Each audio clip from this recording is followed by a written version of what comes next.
guess it's become more, since my solo career, the fashion thing has, it's a big part of my becoming free and becoming a solo artist, that we're allowed to do what I like, when I like, you know.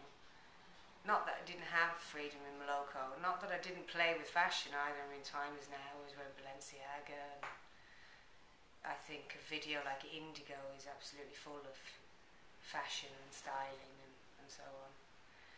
But as I got, as I sort of did Ruby Blue, and then I did the So Into You video, and the So Into You video is just like a celebration. I mean, it's like, how many mad outfits can I wear in one video, you know?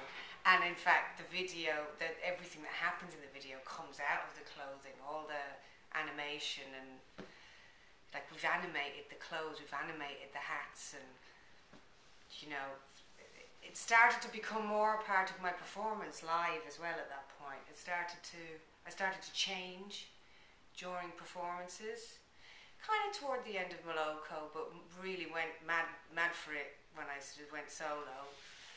Started to tell more stories live on stage, you know. Started to say, well, I might just go into that light for this song, and walk over there for this, and jump into the organ for that, and then go back, you know, have a quick change and come out and look like a priestess, and then, you know, change into a pair of sort of flat tap shoes and create sound by tapping onto a box, and so it all started to kind of come sort of knit together for me at that point when I went solo. And then Overpowered, like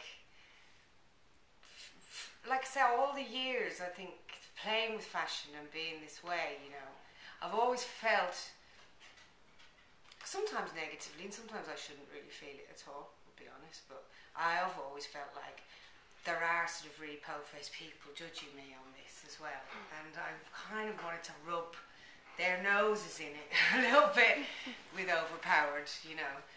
And so this idea, which wasn't my idea for once in my life, that I was going to be this real